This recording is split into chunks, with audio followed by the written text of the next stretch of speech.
Jadi pelayan yang terhabis itu diakon, imam, dan uskup. Ya. Mengapa tidak disebut paus? Paus itu juga termasuk uskup ya. Paus itu adalah uskup Roma yang kemudian tidak ada tabisan paus, tapi paus itu di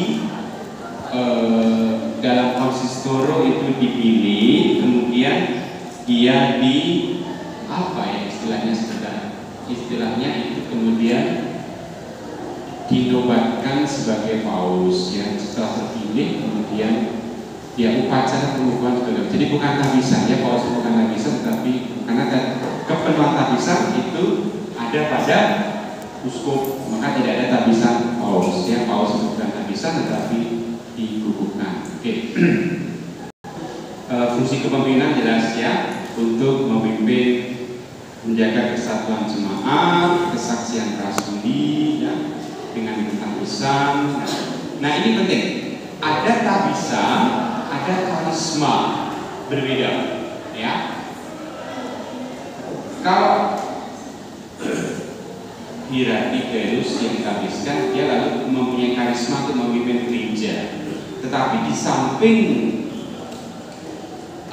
tugas imamat, hierarki, itu ada tugas lain dalam gereja, ada juga karisma.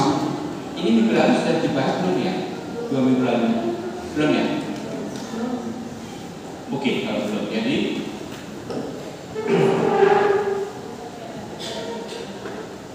ada berkat tabisan. Jadi pelayanan di dalam gereja itu ada berkat tabisan, itu menjadi karisma memimpin, tetapi juga ada karisma yang lain. Nah, karisma yang lain itu apa? Karisma dalam gereja apa? Dan ini tidak harus imam. Orang yang berkarisma, punya karisma tidak harus imam, dan dia bisa melayani gereja. Ini adalah katakanlah ministerial, ini karismatis ya. Apa misalnya dalam gereja kita karisma itu apa? Karisma menyembuhkan, oke, apalagi mengusir setan ya, mengajar, apa?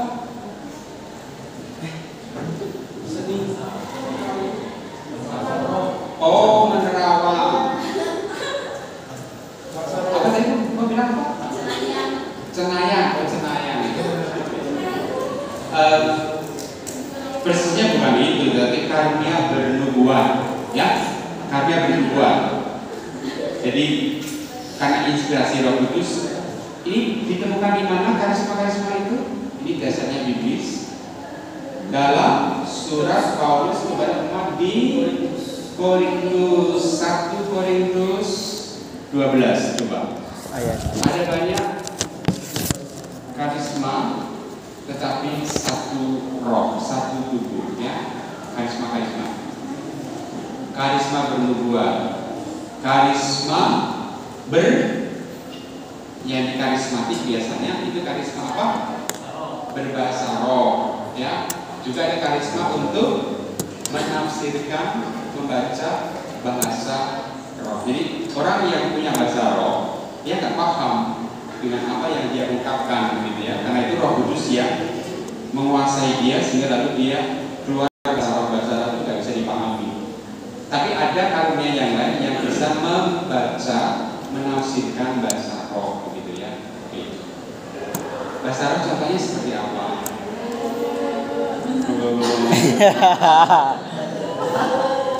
Di mana kalian dengar itu?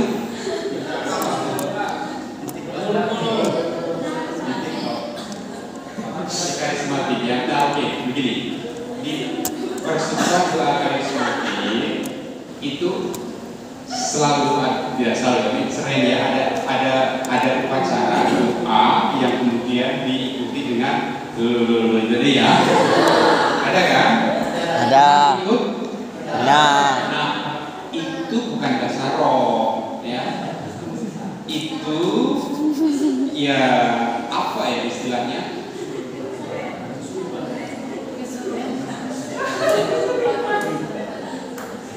Gini, itu saya istilahnya sebagai itu pancingan itu bisa berbahasa roh. Jadi seolah-olah berbahasa roh pada bukan, maka itu tapi itu adalah maksudnya untuk memancing supaya siapa tahu nanti Roh Kudus betul-betul lalu merasuki bisa berbahasa roh gitu ya. Itu pancingan saja. Jadi bukan itu bahasa roh ya. Bahasa roh itu betul-betul yang keluar.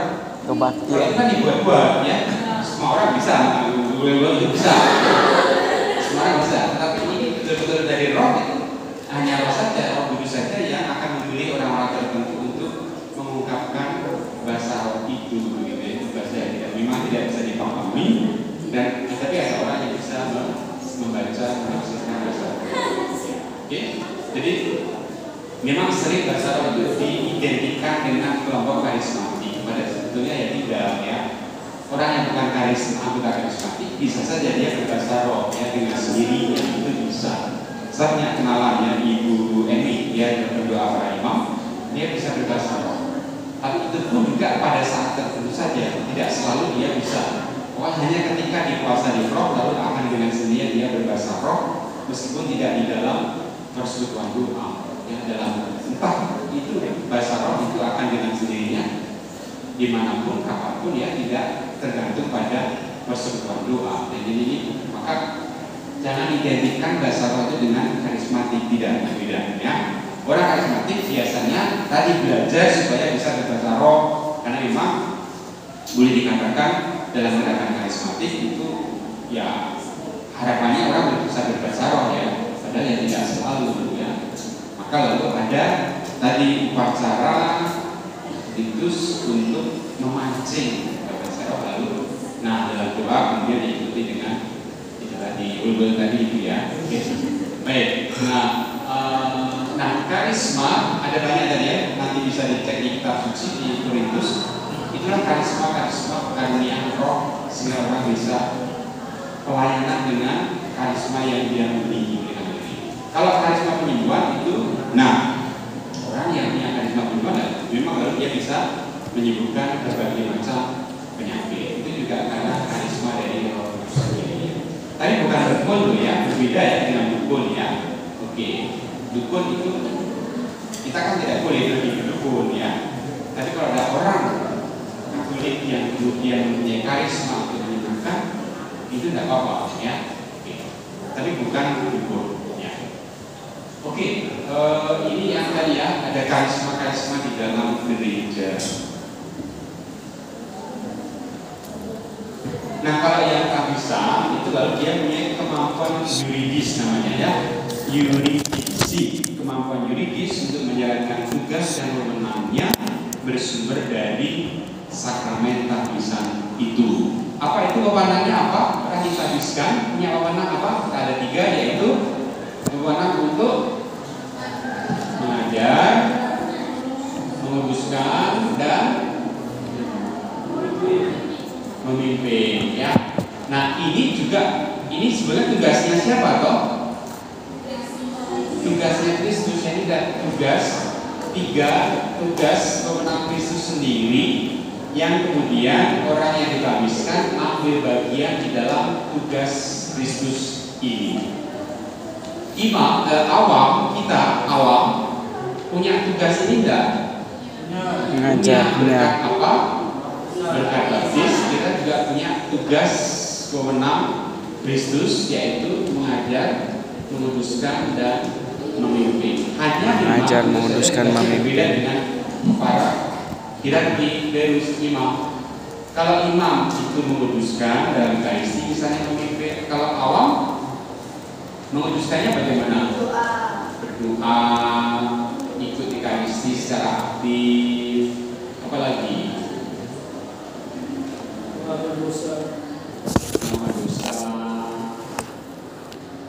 Ya, itu semuanya ya, sakramen-sakramen, doa, ibadat, sakramen itu adalah bentuk tugas kita untuk menguduskan. Terus yang kedua mengajar.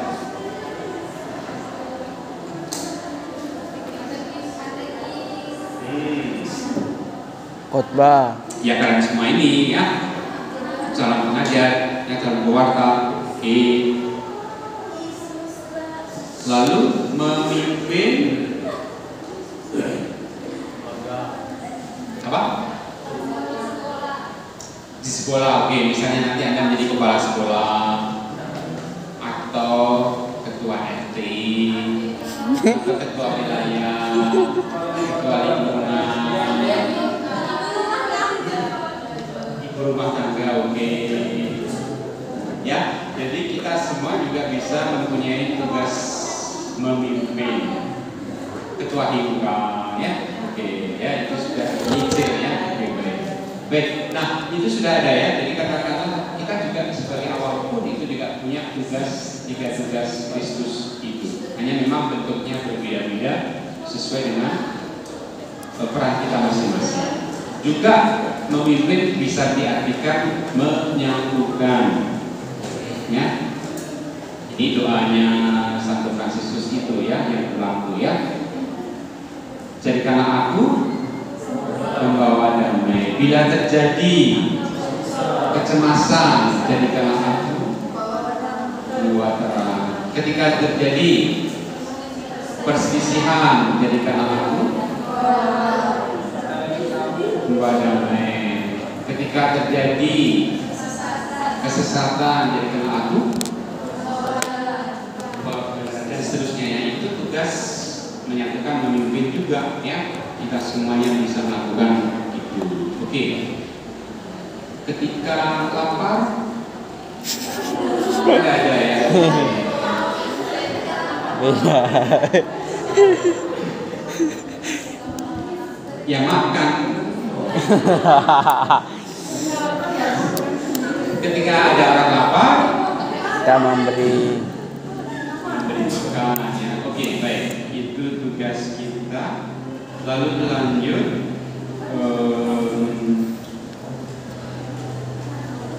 Nah ini penting ya, sebagai penghubung ini ya. Dengan tahbisan, para pemimpin gereja itu menjadi penghubung gereja. Artinya apa? Yang menghadirkan gereja universal dalam jemaatnya dan mewakili jemaatnya di hadapan jemaat-jemaat yang lain yang bersatukan, tapi juga yang menyatukan jemaat dengan jemaat yang lain sehingga terbentuk kesatuan universal. Jadi para uskup itu punya tugas ini ya. Jadi uskup itu punya tugas untuk memimpin, menyatukan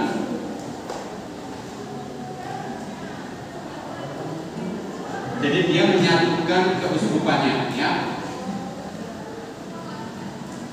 Tetapi sebagai uskup dia juga mewakili keuskupannya untuk menyatukan dengan jemaat yang lain dari keuskupan yang lain.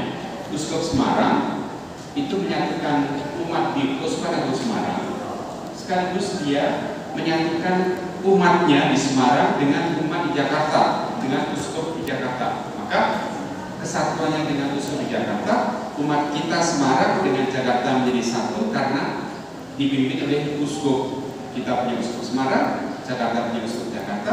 Maka karena ada uskup ini, karena mengapa? Karena uskup itu anggota dari Dewan para Uskup, sehingga ada kesatuan. Ini tadi yang dinamakan kolegialitas ya. Kolegialitas, kesatuan para uskup sebagai dewan di bawah kepemimpinan Paus.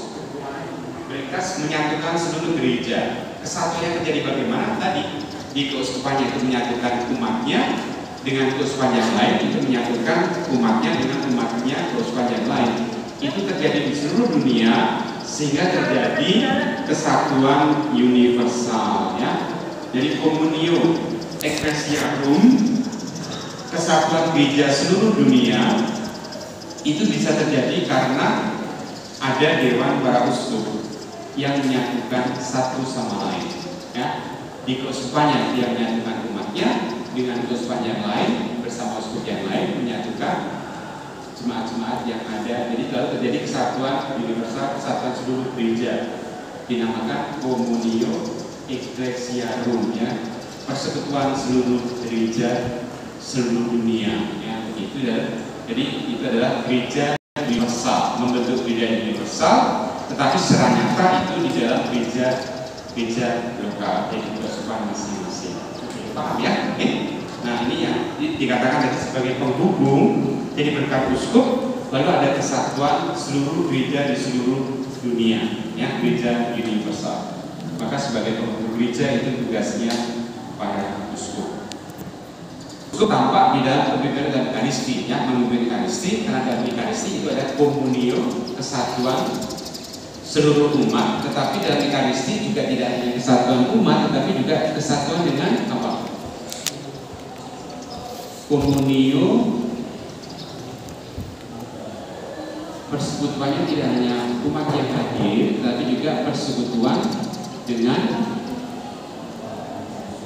mereka yang sudah meninggal, ya, yang di surga maupun yang diambil pujian. Jadi kesatuan seluruh umat beriman, ya. Oke. Jadi persekutuan umat beriman itu terjadi dalam Ekaristi, itu tidak hanya yang masih hidup, tapi juga yang sudah meninggal dan sudah mulia di surga. Oke. Kemudian ini sudah jelas, bagian ini sudah jelas saya kira. Kita itu dihimpun dan menuju pada penghayatan persekutuannya sebagai tanda kepenuhan akhir zaman. Oh ya, ini penting akhir zaman, ya. Tadi imam, mengapa imam juga harus terlibat, juga para suster biarawati? Karena apa? Karena kita juga menjadi tanda eskatologis. Artinya apa? Yaitu suster bisa menjelaskan benar arti kita menjadi tanda eskatologis. Ya, suster.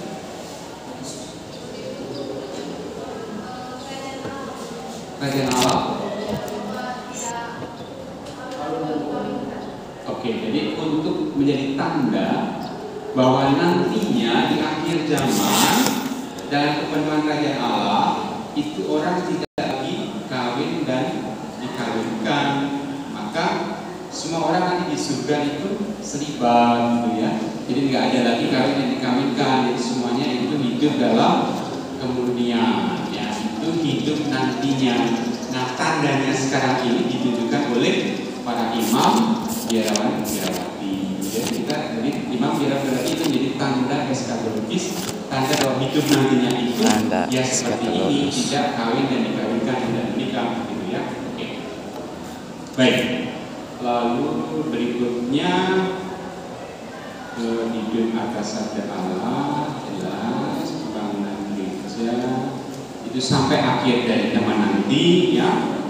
Jabatan uskup dan imam bercorak kolegial, jadi kesatuan semuanya tergabung dalam dewan para uskup dan dewan para imam. Communio Ecclesiarum sudah, para uskup mengganti para rasul, tidak hanya pribadi tapi juga sebagai dewan, maka ada dewan para uskup, ya, bertanggung jawab kewartakan Injil ke seluruh dunia. Kemudian Solicitudo Omnium Ecclesiarum, pembangunan gereja seluruh dunia. Oke. Kemudian diakon tadi sudah lihat tugas-tugasnya, pelayan sabda, cengkarasi, liturgi. Lalu kehadiran diakon menjadi tanda resmi gereja adalah ministerial, ya. Kita semua adalah pelayan, ya. Kemudian pelayannya bukan pertama-tama pembantu imam. Diakon bukan pembantu imam, ya. Diakon pembantunya siapa? Diakon pembantunya uskup, ya, bukan imam. Oke, ya. Kemudian di sini